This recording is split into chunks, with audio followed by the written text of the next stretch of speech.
What's up, y'all? What's happening, everybody? We have another episode of Strange Happenings. That's right. Welcome I back. am your host, Mikey. This is the bro host, Bub, and Hey. as always, Stoner hitting all the magical buttons Magic buttons. and making it all happen behind the It's scenes. magic. We can call it what it is. The director of wizardry. He's a wizard of light I could not agree more. That's perfect. and levity Yes, and humor. Yes, absolutely.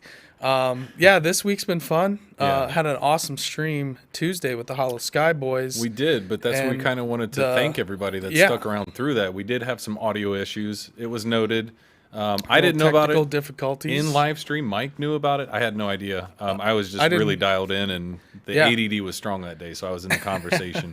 But we appreciate you guys sticking it out. That stuck it out. Yeah, the Hollow live chat Cult, was great. The Hollow Cult Hollow showed Cult, up. Hollow Sky Boys, Steve and Kyle. Yeah, Rocked it. We really appreciate them coming on. That was fun.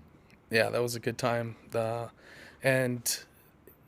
we have some new subscribers Oh, yeah. that decided to come and hang out with us. Yeah. And check out more of our content. Yeah. And so we do have some shout outs to do. Start firing them off, Mikey. Strange Happenings is kind of becoming our fun episode to do these kinds of things. I think it's And where we get to be the lifelong friends and strange kind of people that we are. Right. 100%. When we have guests on, it's not that we're not, but we try to rein it in, or I have to try to, and I know Mike does as well, because we get excited.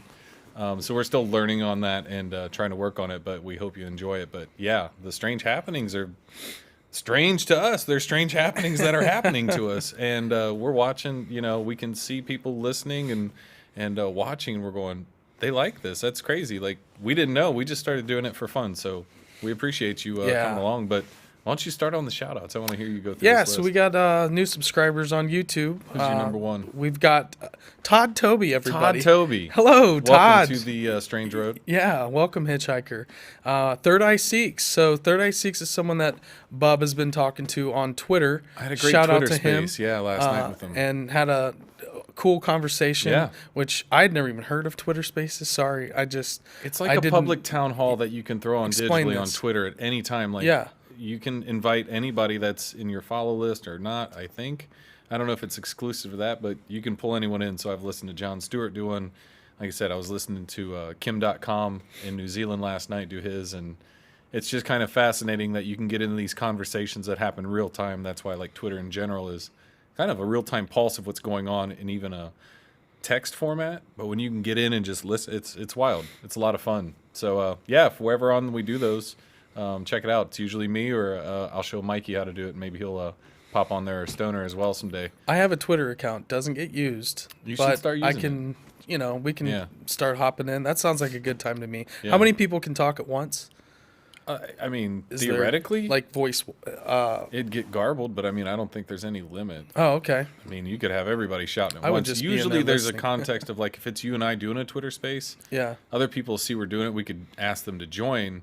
They might have to request for audio control so that they can ask you a question, or they can do a chat.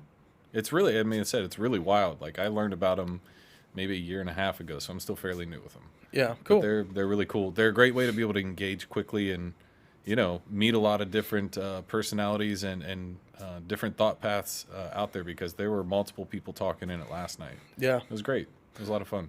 Yes. But yeah, Third Eye Seeks was in there. Yeah, Justin, thank you for that comment. Yep. Discord is good for that too, which brings absolutely. up.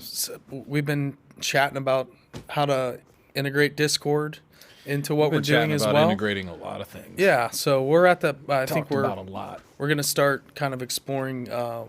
Which brings up, by the way, we have a Facebook group, the Strange Road Hitchhikers. For anybody, it's up, it's running. We do have a few people in there, kind of early followers, early adopters to the Facebook group. I don't personally have Facebook, and I'm not logged into that one, so I don't see it. But I know that it's a very active community that can get going on there. I just haven't been on Facebook in a while, but the engagement and reach, and it's kind of like back to the show. You can reach so many people through those, and you guys got that set up and going, which is great. And some people have jumped in.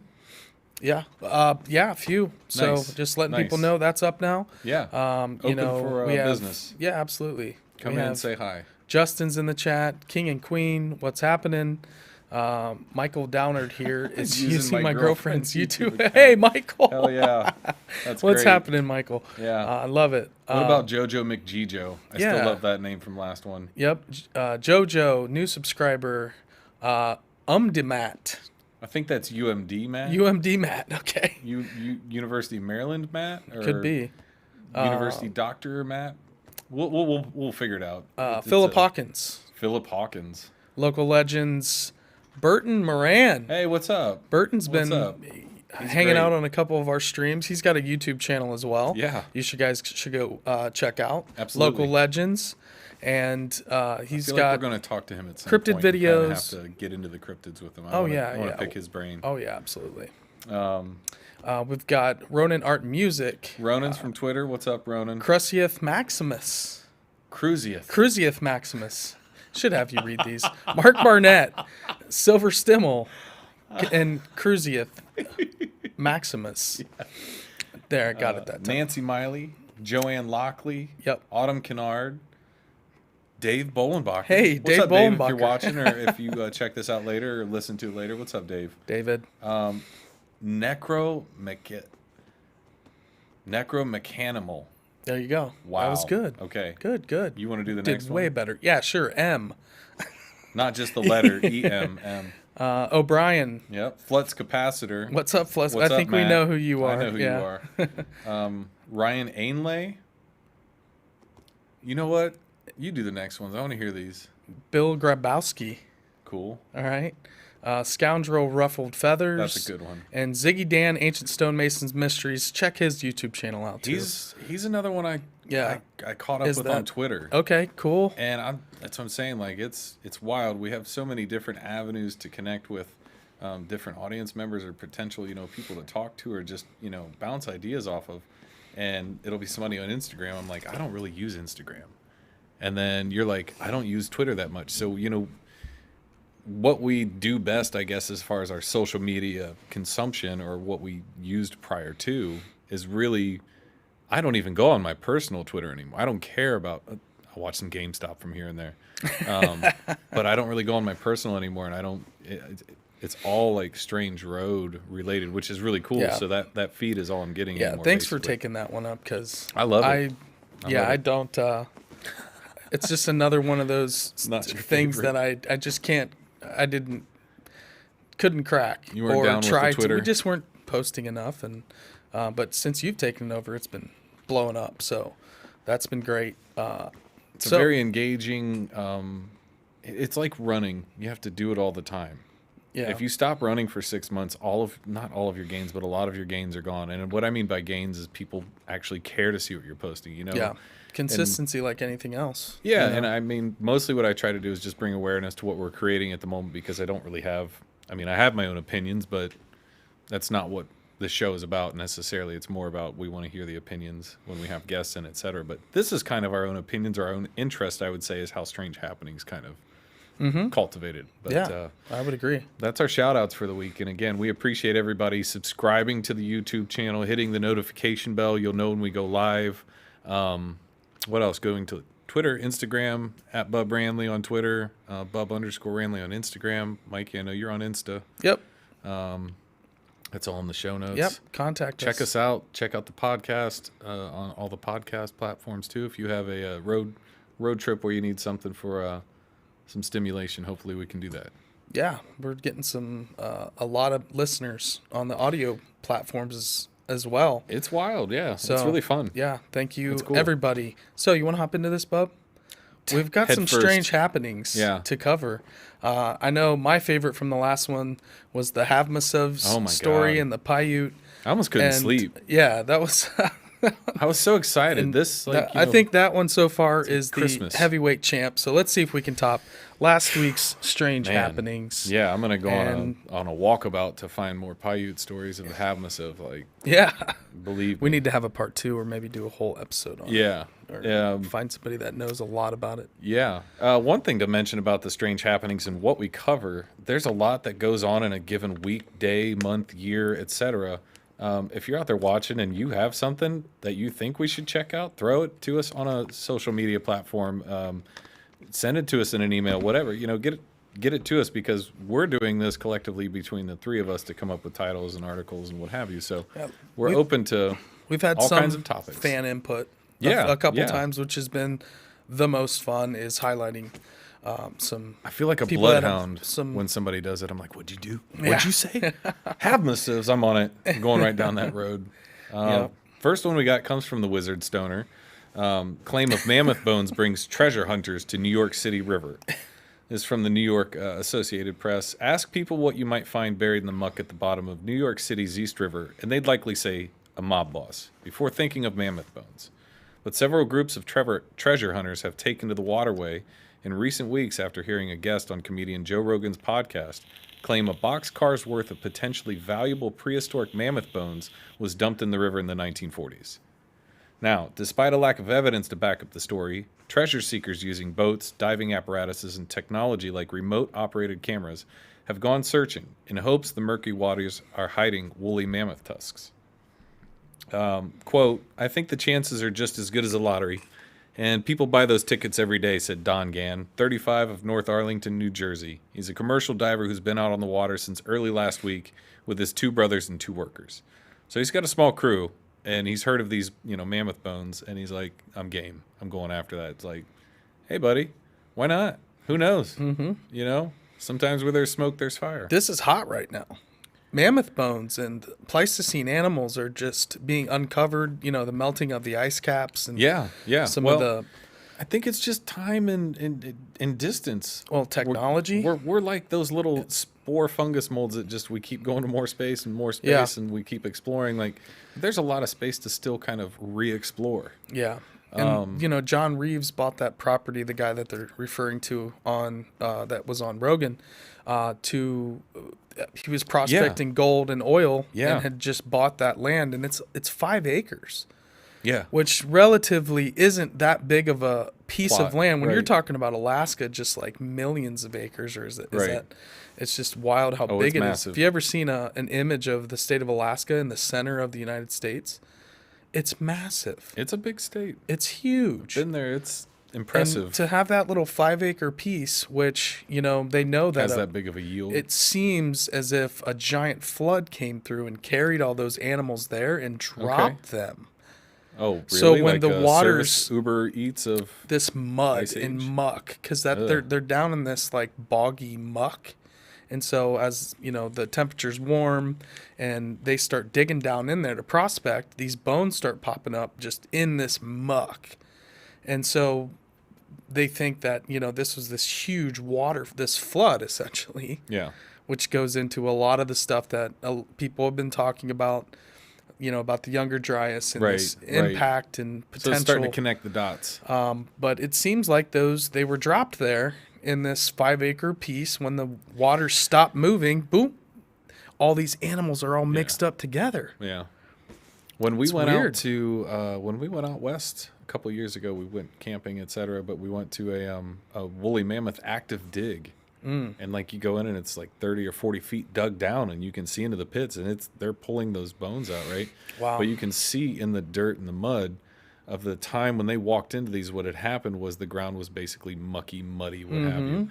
Because their feet, when they were pulling up out of the mud, was making these like whirly suction vacuums pits. down. Like pulling your hand out of muck. It doesn't want to go. It's like quicksand.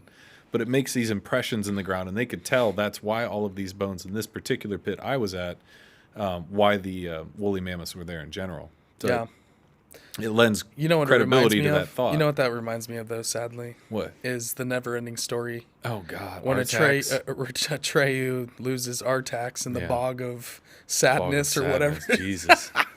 That's a buzzword. Get yourself out of the bog of sadness. That may be the saddest part in any movie. Is like, seriously, like when I was a kid, it's just like, dang, that's You know what's sadder than that? What? Do you want to hear what's sadder than that? Watching that movie at a Holiday Inn with your parents when you're like young enough that it that upsets you. And you walk in and they're watching Fatal Attraction. And it's the scene when Michael Douglas blasts Glenn Close coming out of the frickin' bathtub. And I was like, dang. I just had to see this fairy tale horse die. And now I have to see this like adult version of like way more serious business. And I was like, I'm going to the playpen. I can't believe you remembered that.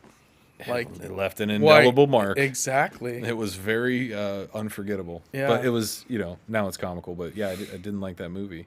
Nice little. But yeah, you mentioned John Reeves up in Alaska and kind of how all this started. But the one going on in New York, John Reeves said it kind of started this up. And in New York, he said after the episode aired, the American Museum of Natural History threw cold water as cold as the East River on the story, right? They said, we do not have any record of the disposal of these fossils in the East River, nor have we been able to find any record of this report in the museum's archive or other scientific sources. So when reached by the Associated Press via telephone, Reeves refused to talk and instead told a reporter to read the pages of the draft he had posted on social media before hanging up. He didn't answer other calls and emails, which I get that, right? Like, you can go look at it yourself. I'm not trying to get into a conversation where you're going to get me to spin it because, unfortunately, we have short attention spans, 20, 30-second sound bites. That's about as far as we go sometimes. I got the whole story. I'm guilty of it, believe me. And the only reason I know that is because I'll say that and somebody will correct me and I have to correct that. But if I didn't talk to other people, maybe I go off with a lot of thoughts that are 30-second thoughts, sound bites. But yeah. So he's like, go investigate it yourself. Reached by the Associated Press, this other paleontologist from the Museum of Natural History, Dr. Sattler, which I find interesting from the Jurassic Park correlation from the lady's name, but she's an archaeologist with a consortium of Alaska native tribes. She was reached by the press, and she said the story about the dump bones came from Osborne, who died in 2005, who was another anthropologist back in the day, right? So the document cited by Reeves, he said, was real. He said, and it was written in the mid-1990s, but it wasn't something intended for an academic journal. It was a starting point for something, maybe a book based on Osborne's knowledge of a period in Alaska when mammoth remains were being discovered in plenty. Osborne's father worked at a company involved in the digging. Sattler said Osborne spent time around the operation as a young man and probably heard the story about surplus bones being dumped in the river secondhand. And then Sattler said he didn't have any specifics beyond Osborne's recollections. Quote, he would have had some knowledge from somebody telling him that they dumped some excess material in the East River, end quote. Mammoth remains discovered in Alaska did wind up at the American Museum of Natural History, including some still on display. The section of the Manhattan shoreline where Reeves claimed the bones were dumped underwent major changes in the 30s and 40s. It went from East River Drive to FDR. I don't know if it's Boulevard or Drive or Lane. I've never driven it. I think Bryce did.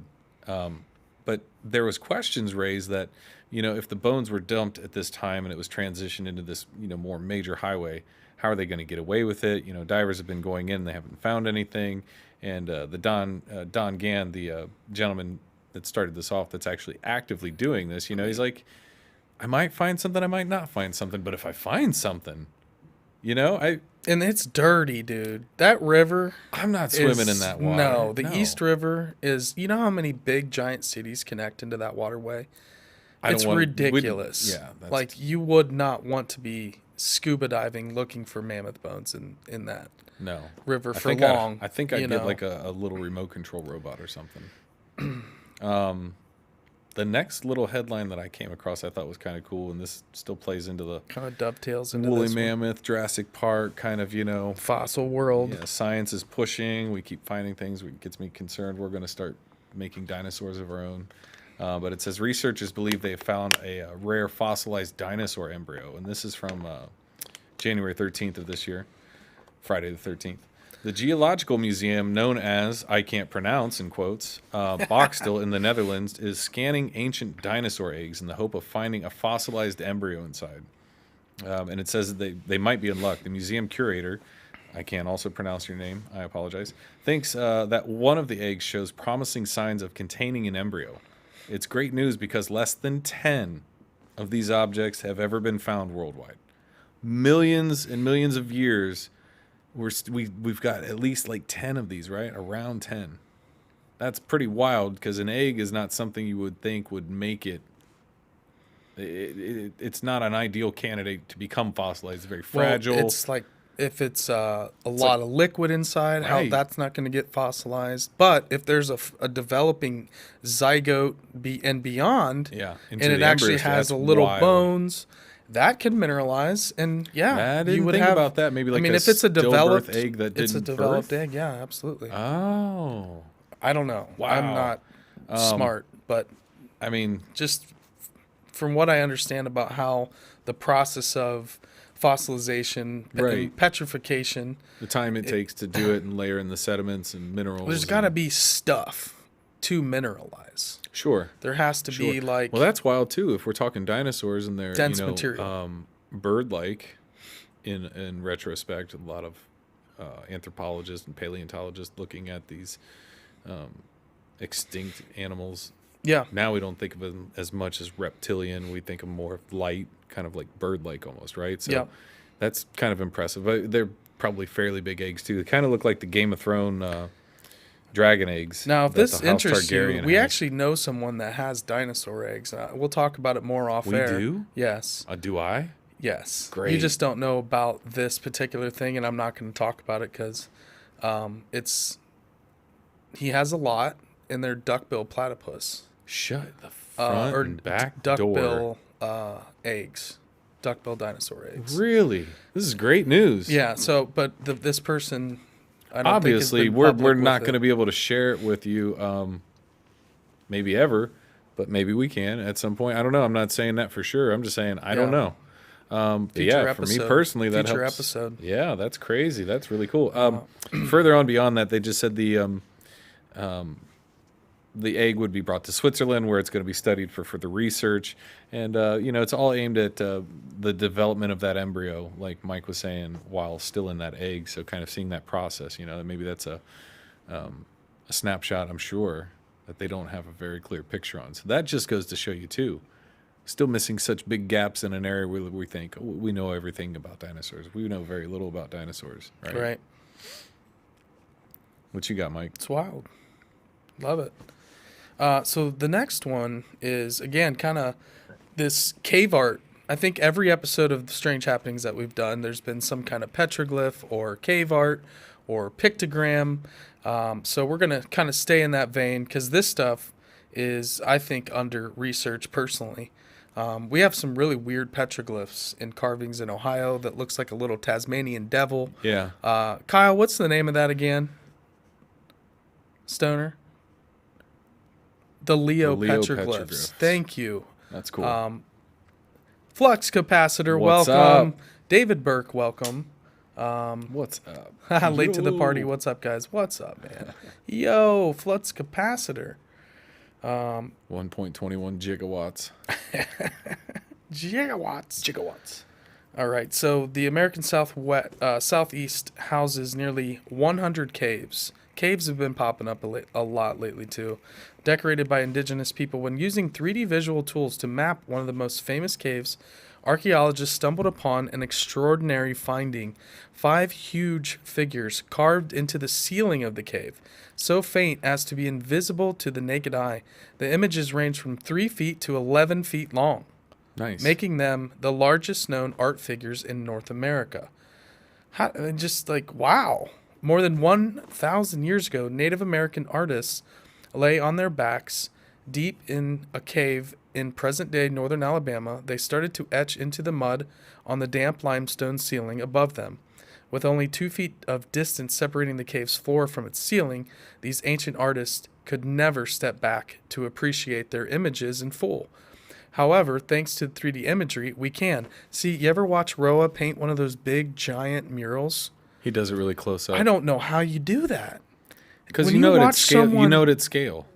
It's just amazing to me because I don't have that sense of perception. Speaking or, of his work, I saw a big piece of his outside of my chiropractor's office this morning. really? In Grandview. Yeah. Oh, he has yeah? a big Frida Kahlo.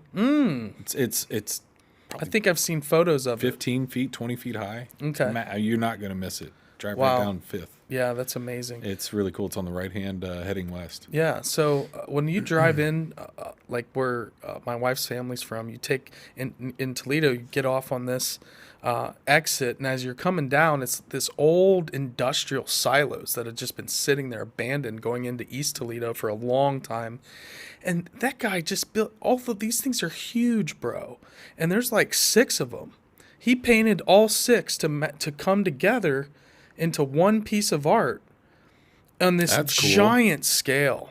And think about that. Like you're just there, making these little marks. It's right by the freeway. How does your brain zoom out to that? That's what this is. It right by the freeway? You said. I wonder if he did it for a noise barrier for him, but so it wasn't like obtrusive and it's just an ugly eyesore industrial thing, and they painted it to make it look nice. That's really cool. It's not kind of cool. I love stuff like that. It's an amazing piece too. I mean, I feel for both parties there. I want to not hear it if I live there, but I also don't want to see what looks like a big turd on the side of the road as I'm driving. Right. I mean, it is what it is. But yeah, the cave art stuff I thought was really crazy. 1, for it being so old. 2, for it. When we think of a cave, I think most people think of a cave like a massive big cave. In reality, most caves are like, when you see a spelunker, they look like a horse jockey from the Kentucky Derby. Like you're getting through gaps that I can't watch it because I get anxiety. So I think it's wild to think that the way that they're doing these etchings and paintings and charcoal rubbings, they're just laying on their back. But also the fact of there's no light. Right, these dark zone caves. Yeah, they're doing them where there's no light that reaches in the cave too. That's really wild. So I wonder if there's, after all this time, there's probably not like a residue on the ceiling. Did they have torches? They did this in the dark. Right, we're using computers to show how amazing it is. They're using this like photogrammetry system and scanning all of them. And again, we were talking last week about scanning the Hittite tablets. So here we are once again is using technology to understand. I mean, what do you think is going to come out all those pictures? This dark zone cave art in North America, this image is just amazing. Yeah. I mean, look how detailed it is once you can kind of. But why put it somewhere that you can't see it? Well, that's what I don't get. Yeah. Is it like a bank? It's like a vault of like, we know these things exist.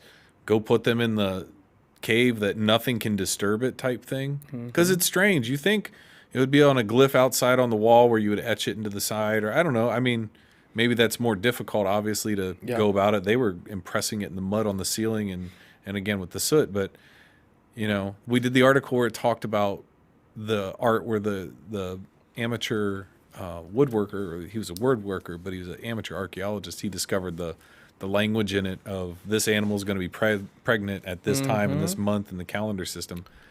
Right. What's the purpose of this one? That's why it got my wheels spinning of now I look at all of it as more than just artwork. I look at it as a roadmap or a much deeper telling than just a representative picture. Maybe that's overshooting. I don't know.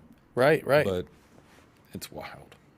But just some of the ages of these, they range from 600 to 7,000 years. For some reason, it's the the southeastern of North America. Because, out in the American Southwest, of course, we've talked a ton about the petroglyph sites and different things that we visited there. Right. And when I think of, rock art and stuff like that, I think of the American Southwest. But these are more or less like paintings, so they're more pictograms and stuff like that. Right.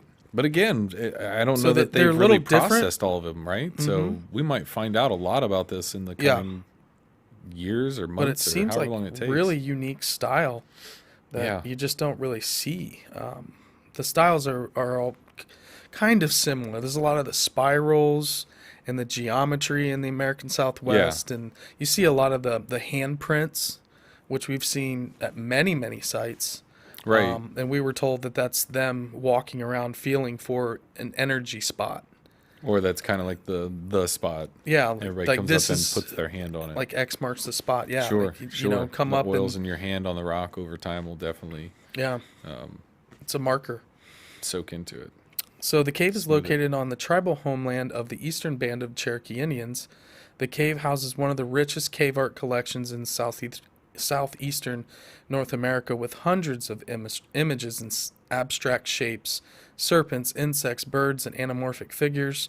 These glyphs are found in an open chamber measuring about 16 by 65 feet. And they were etched using mud and, using kind of the dampness of the cave and creating a little palette. And, instead of carving it into the rock, they're using... We did it as kids under the bridge. Yep. We would take mud and soot and soil from the water, and you'd throw it on the walls underneath the bridge. That was down by my parents' house. We always caught snakes and turtles and crayfish and whatever else. But I guarantee, I know years later, I would go down there and you could see it, not only because some of it was still sticking, but that moisture again, it like stains it almost. Right. It changes that exterior of whatever surface. Right. As far as I remember. But yeah, so that's weird. I can kind of correlate. Not that I ever did any meaningful imagery. It was more like a young Jackson Pollard, but without talent. Yeah, exactly. We got questions in the chat. All right, what do we got here? Oh, Ron have they Father. dated him? Yeah. What was the date range on him, Mike? The date was anywhere from 600 to, well, these particular ones, let's see. Thought I had a pretty Between decent 200, range. 200 BCE and 500 CE. So this is well before a European contact. Right. But the 3D photogrammetry, this technique it's just making this photorealistic. It's stitching all the images together. And just making them super, super high resolution. Yeah. Well, it's like using that LiDAR imagery. Yep. And it says the software compares to the images and renders a 3D model that the user can calibrate by measuring known distances between the points on the object. I'm still like blanking on it. I'm not thinking about how this picture, to scan it, it's not like they take a picture of it. They have to scan a huge, it might be 11 feet tall, but you have to scan that ceiling. Yeah. It's still, that's 16,000 photos. So that's what you're saying. It stitches all that together. Yeah. Right. Oh, wow. Out of 16. So that way you can blow all those 16,000 photos together. Into and then one. You can zoom in so far and get that detail. And that's kind of what it's talking about. So maybe it's like our panoramic ability on our photo. As we do a panoramic, it's stitching all that layering of the image together as it runs out and puts the next frame in. Right. Okay. Because it's that saying makes sense. Some of the engravings and etchings are very faint. Yeah. So if you can't really see it with the end, you're in a cave. So if you scan it, like a throw it into a hard job. Now you can zoom in on those very faint etchings, and what they're saying is this is just totally blowing people's minds. You know what my specialty is, Mike? What's that? Dark zone cave artist. That's gonna be where everybody's gonna have you on their podcast. No, I mean I'm a great dark zone cave artist because you can't see my art. Oh, right. My because real art it's not in the there. Sunlight, hand painting looks like I should be in 4th grade still. Yeah, it's bad. It's bad. I have no talent with you that. didn't get the gene for drawing and painting. I remember the art teacher in high school just one time patting me on the shoulder and just being like, "You tried." Yeah, it was bad, but it was fun. Ron Father, welcome. Those were great questions, by the way. Yeah. We appreciate that, buddy. Well, the year figure is anywhere. Some of the paintings are from 600 years old to almost like 7,000 years old. Yeah. That timeline. So that's in the basically as a whole in the southeast. Right. That they've been dated from anywhere from These particular ones may not be 7,000 years old. Well, no, these are 500. Let's see, where was it? I don't know. It was. Kyle put it up. Stoner put it up there. 200 BCE to 500 CE. So that's before current epic, right? So 200 before current epic, which before current era. Yeah, they got rid of the before Christ and all that. Not too long. So ago. I mean, that's still what 2,200 years ago. Mm-hmm. That's still a good chunk of time, but yeah, it can be anywhere up to 7,000. Appreciate the question, Ron Father. Yes, Ron Father. You got more about the cave art? Yeah, just goes on to talk about the artistry and the overall culture that you really have to be able to develop the style. Yeah. And the content of the art. And right. so you have to be fairly advanced and have a culture of an established group of people. Yeah, And, you've got some skill. right. You're doing okay in life that you can sit there and ponder these things, right? You're right. hunting, gathering okay. I think actually, didn't it say this was at the point where they were kind of sustaining and cultivating? Yeah. And that, you have more free time, you Yep. have more time to think and start to express yourself in different ways rather than just survival. Yep.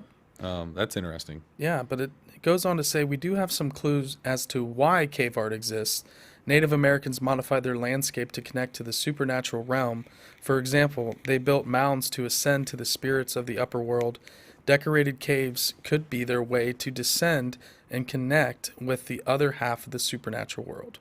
Whoa. So the underworld, as above, so below. That's like Sequel Pompos from Greek history. Mm-hmm. Go to the underworld. I can't remember who it was. That was Hades. It was him, but there was another Greek figure that I don't remember if it was Hermes the Messenger. I have it in my notes. I know from that semester when I took it. But Sequel Pompos, he had the skill that he could go to the underworld to commune and talk with Hades, and that's how they got. I can't remember if it's Persephone that he took down with him to the underworld and stole her one. I fucking love that stories. Stuff's amazing. Yeah, I love stories. Cool. This is a great one. Yeah, this is cool. That underworld to connect, though. I mean, that I never. It's. I mean, but you think about it, right? When we go underground, maybe it's also a very figurative type metaphor of what do we think of when we go underground. A lot of people don't like basements for that reason. Like, have you ever met someone that's like, I don't go in basements at all. I just don't go in them, and I'm like. I've met one person, I think. Spooky house with a basement. There's just, they don't, it's like somebody doesn't like sitting inside a box with claustrophobia. They can't really explain why, but like people that don't like to go underground, it has this still connotation to this day of like right going where dead things go type thing, or where burials are, etc. So it kind of freaks people out. But yeah, that's my little diatribe on that.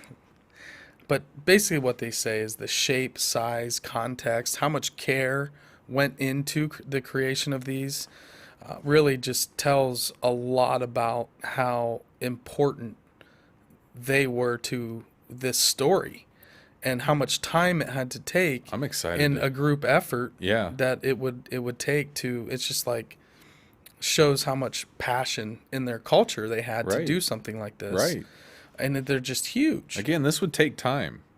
These would not be done very quickly, I would assume. It would take them, well, maybe it wouldn't. I don't know.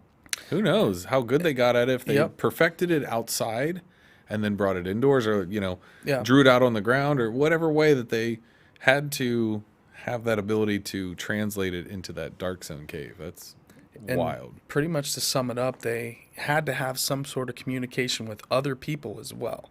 And the sharing of ideas and connection to other cultures. Oh, okay.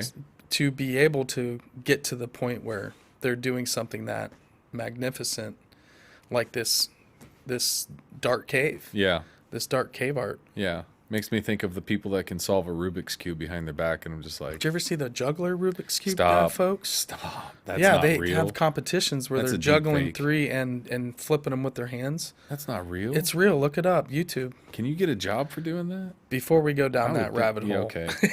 Not that I could get that job, but I mean, that'd be great. Like, what do? I juggle Rubik's Cubes and solve them at the same time. Yeah. Like, you win. Yeah.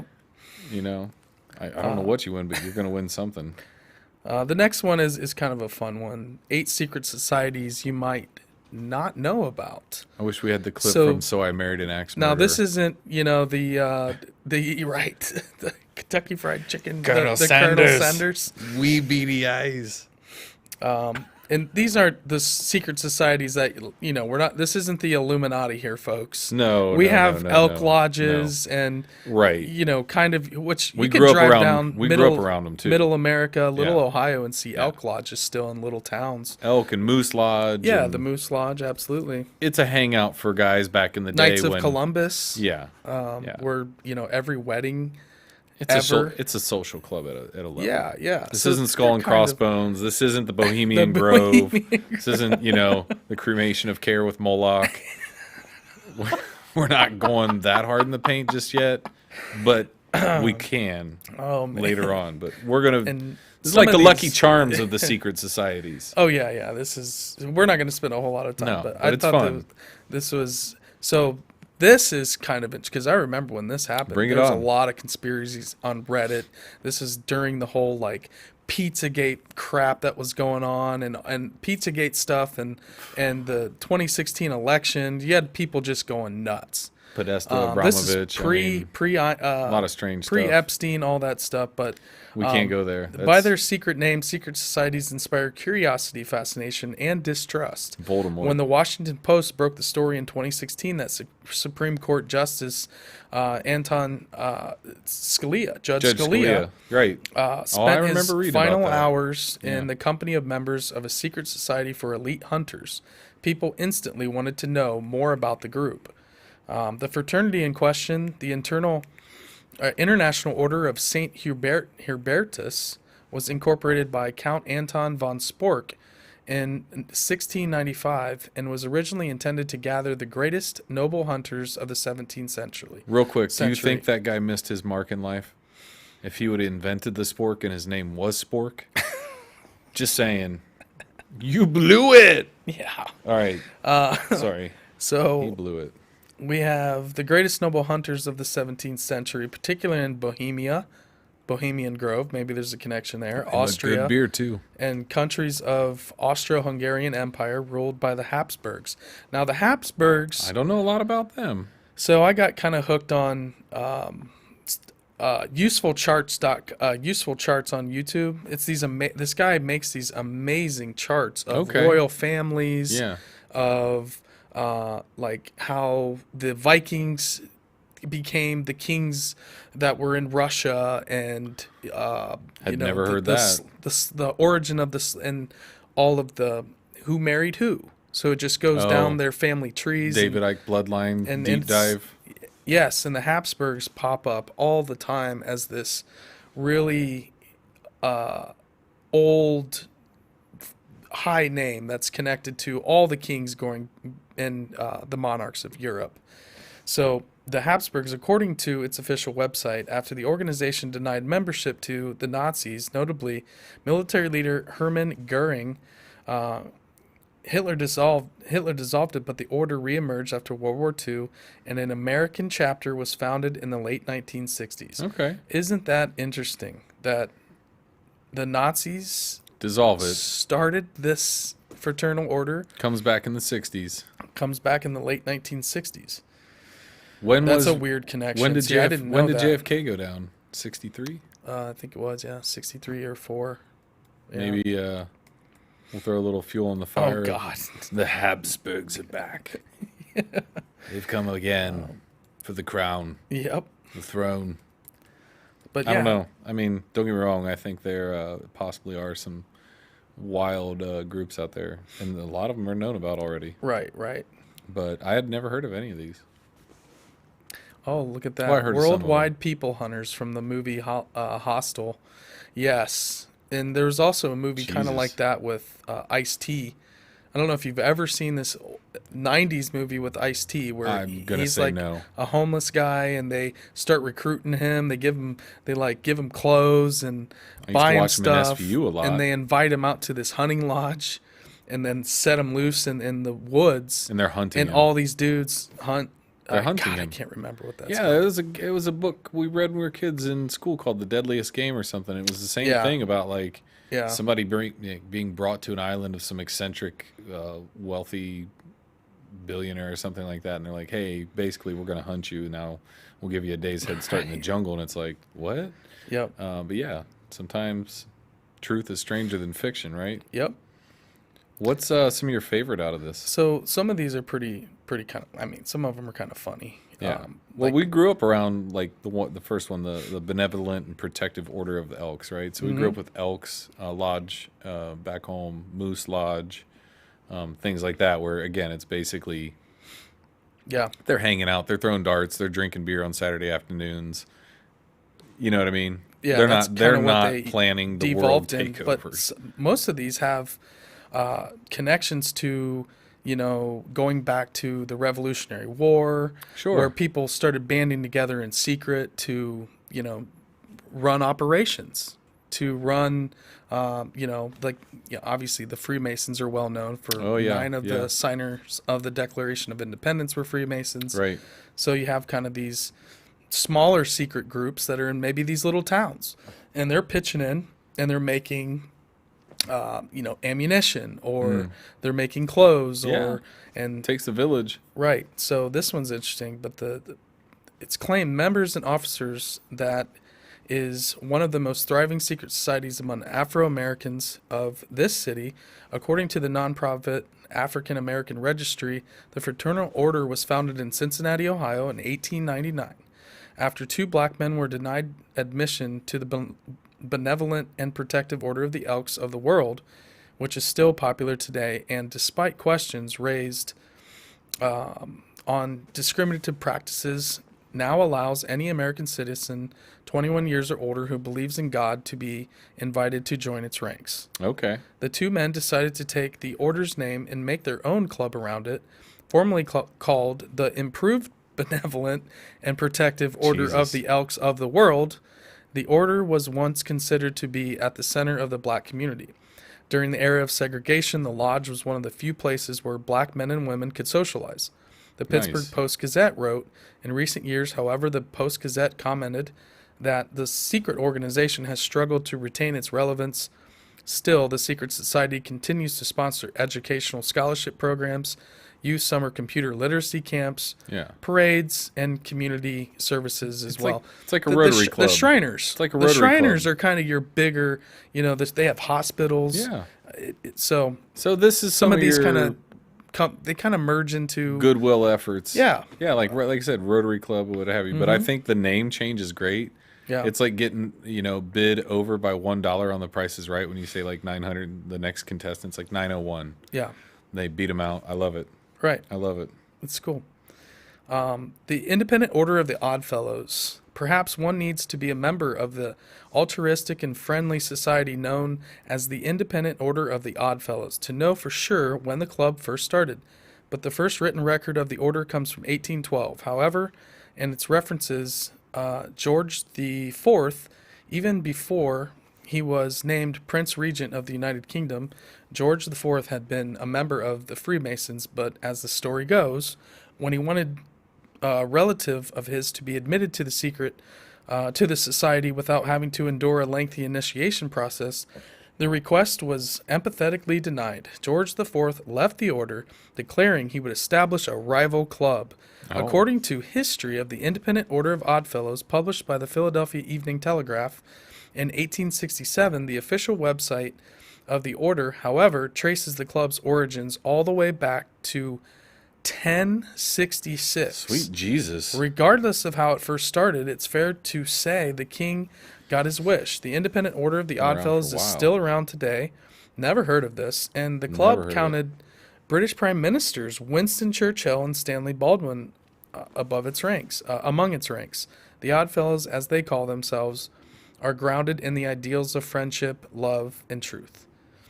There are real skeletons in the order's lodges. They are used during initiation to remind its members of their mortality, the Washington Post wrote in 2001. Kind of sounds a little bit like Skull and Bones. Skull and Bones? Skull and Bones is... They had Geronimo's skull. Well, they had skulls, bones. But I'm saying their overall message and intent from the Oddfellows versus Skull and Bones. But just other secret societies, Skull and Bones, that's why they're called Skull and Bones, is because they actually have bones of people. I mean, the conspiracy story of they're kind of like George Bush, Prescott Bush. Right, but they're famous bones. He was part of the group from Yale that stole Geronimo's skull and brought it back to their secret little weird tomb. I mean, that's what I'm saying. Like that's more of like lore-ish around the skull itself because it's a famous skull. Mm-hmm. This I can understand having the skeletons of that reference. It makes me think of I think was it a Roman saying they would say memento mori, remember you have to die. Yeah, like you're not going to live forever. Yep. Makes sense. Just as like a philosophical tenet. Yeah. And then we have the Ancient Order of the Foresters. We'll go through this real quick. Okay. Known today as the Foresters Friendly Society, an Ancient Order of the Foresters was initially established in 1834. According to the Society's website, albeit under a slightly different name, the Ancient Order was created before state health insurance began in England, so the club offered sick benefits to its working class members. In 1874, That's the cool. American and Canadian branches left the Ancient Order and set up the Independent Order of Foresters. Candidates looking to be admitted to the club had to pass an examination by a competent physician who is himself bound by his connection with the order. The Boston Weekly Globe wrote in 1879, the society still provides insurance policies today for its members. I just thought that was a funny one.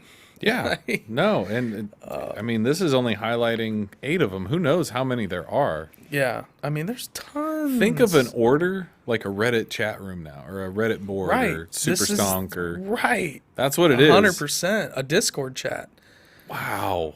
That's what secret societies were. I mean, there were so many of them. Then the Illuminati definitely about 3. happened. Sorry, I'm going to tangent on that. Then it definitely happened. If there was like a knowledge like boiled down to like just a very few, sure. The Illuminati was founded in 1776, by the way, in Austria.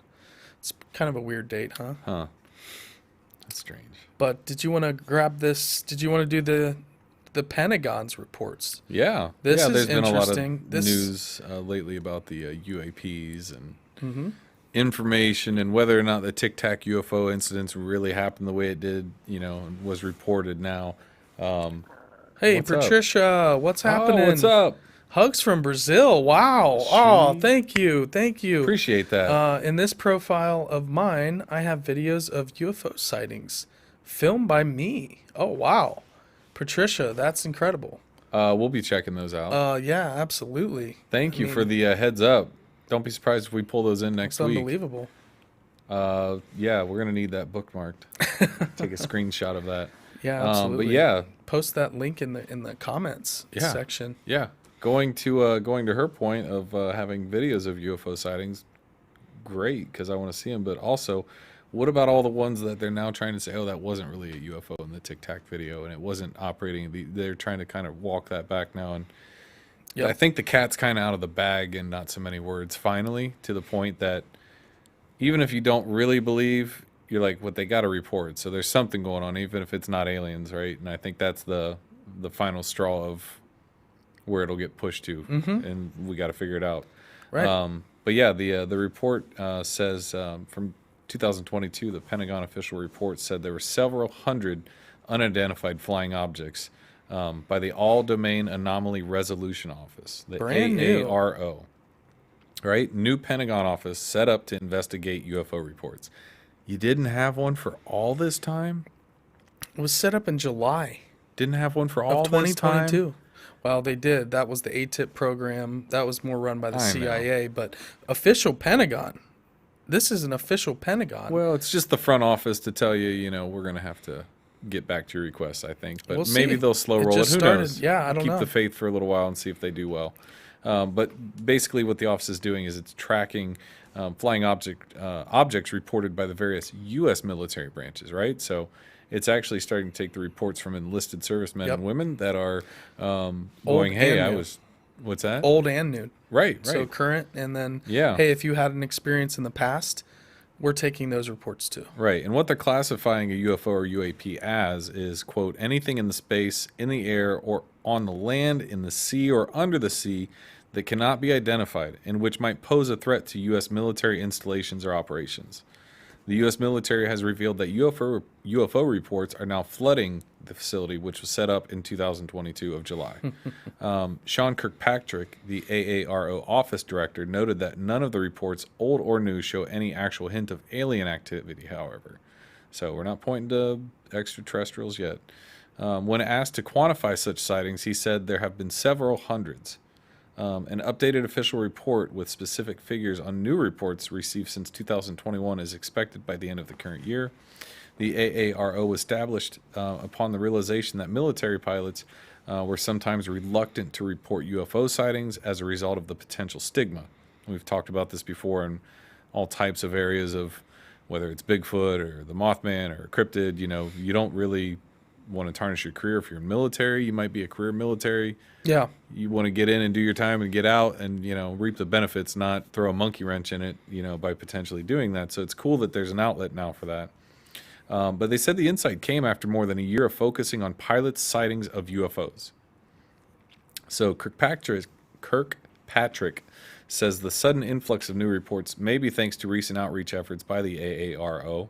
The goal is to destigmatize the process of reporting such sightings so as to make it easier for military personnel to come forward with their observations. In June of 2021, the Office of the Director of National Intelligence reported that there were 144 UFO encounters, 80 of which were captured on multiple sensors between 2004 and 2021. In November, anonymous Pentagon officials told the New York Times that a number of these reported sightings have actually already been resolved.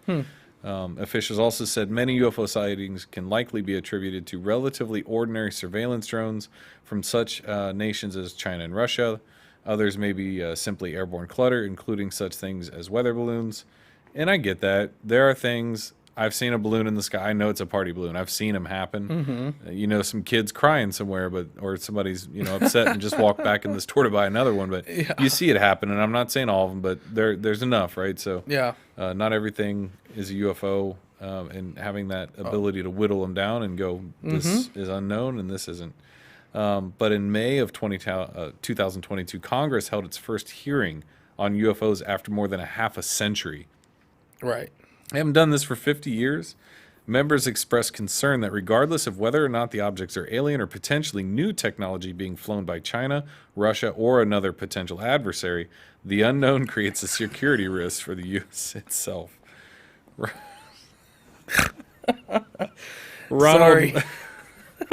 Ronald Moultrie, the Undersecretary of Defense for Intelligence and Security in the Biden administration, announced, "We have not seen anything, and we're still very early on.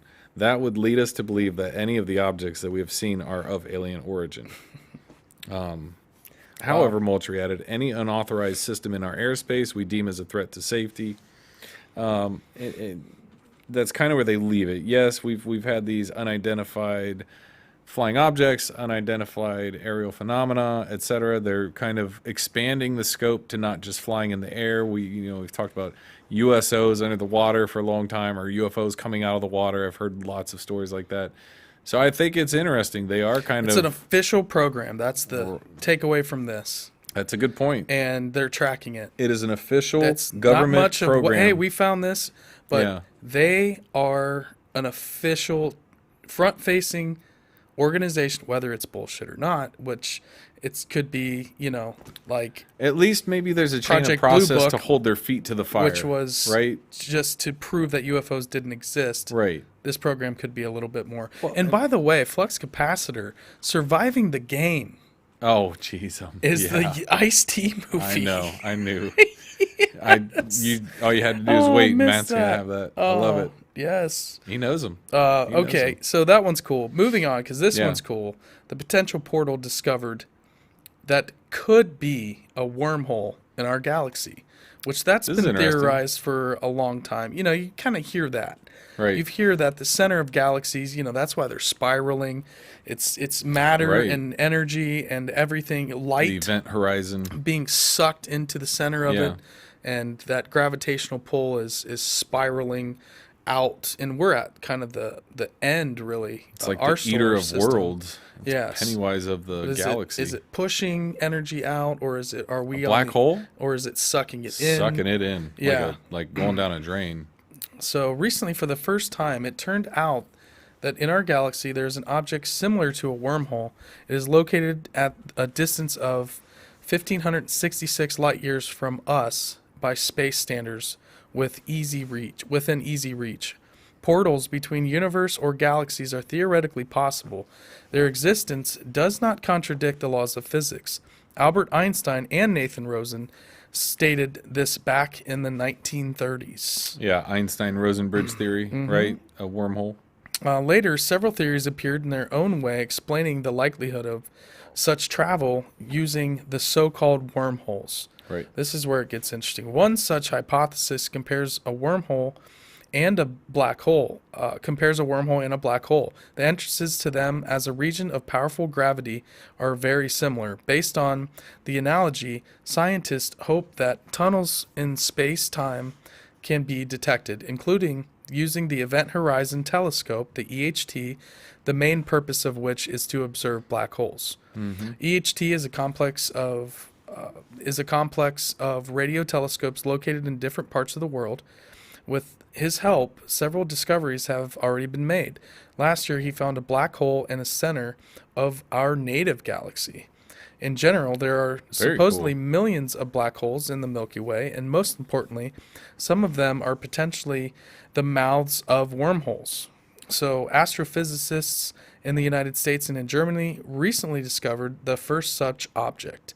This is Gaia BH1, an object 10 times the size of the Sun, located in 1,566 light years from Earth.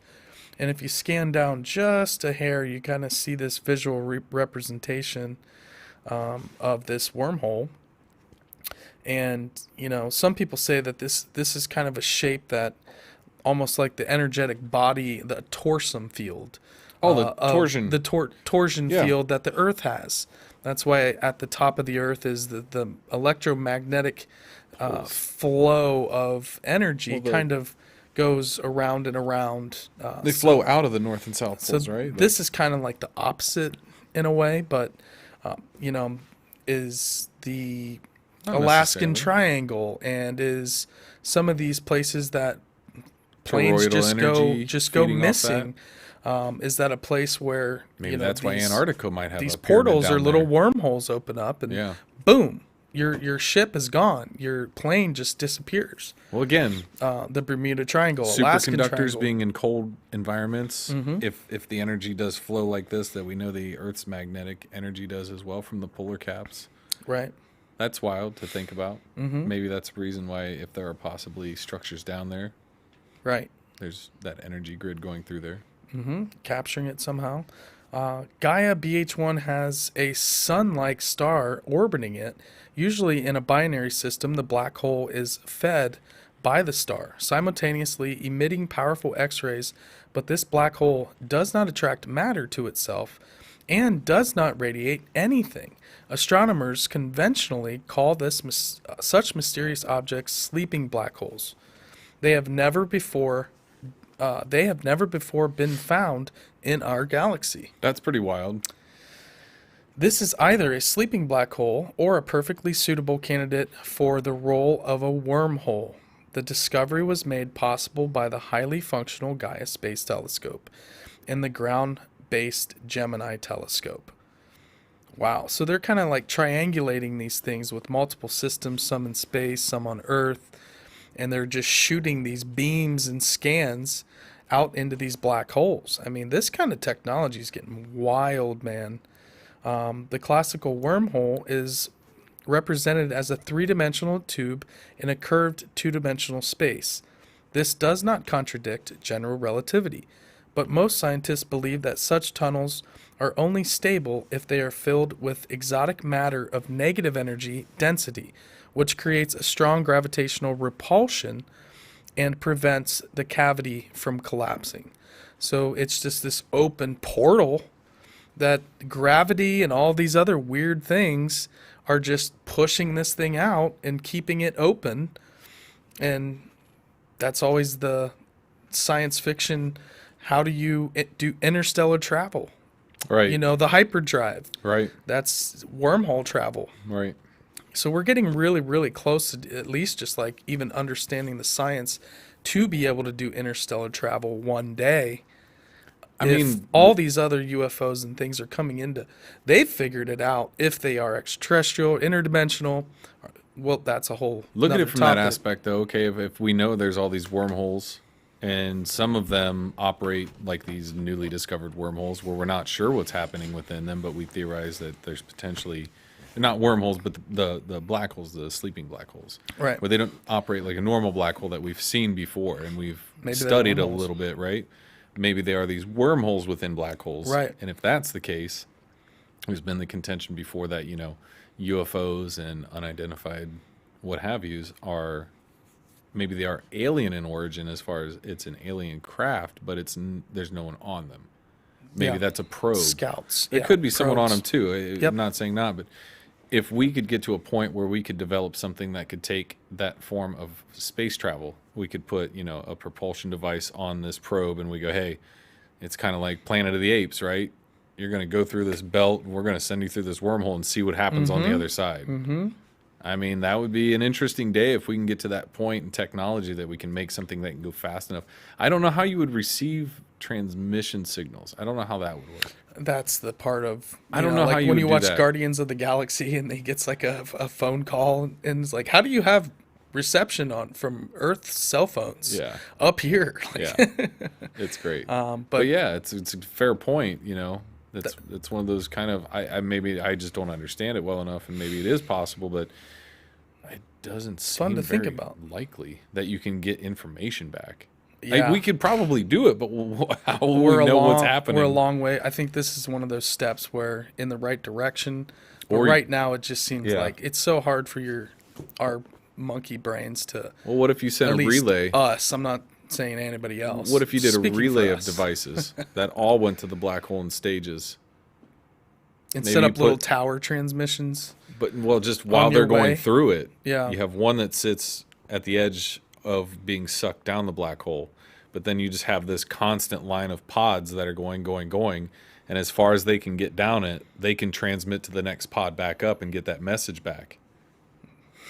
Wow. That's the only way you'd be able to do it. Yeah, I'm not even even assuming that you're not being sent into different directions once you enter that event horizon. Who knows what splice you're in, or reality, and timeline, bubble universe. Who knows? I mean, no idea. Oh, it's fun to think about, though, isn't it? It's one of my favorites. Now that might be a theory I'm going to play with for a while and kind of look think into out. it more. Yeah, that's great. But that's fun. That's all we have, guys. That's it. All the articles that we came across this week.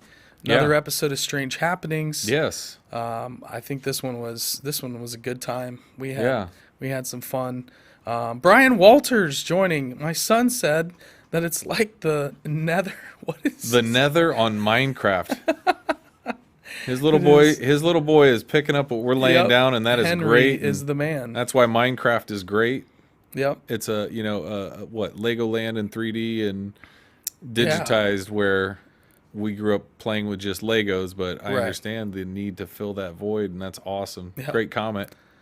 But yeah, that's everybody out there, thank you for hanging out with us. Thanks for. Do you have any other messages throughout? Did we cover everything? Yeah. So like always, you can find our audio versions on all podcast platforms available everywhere. Yeah. We're on a couple new ones. I just signed us up for Radio Republic. TuneIn's a new one.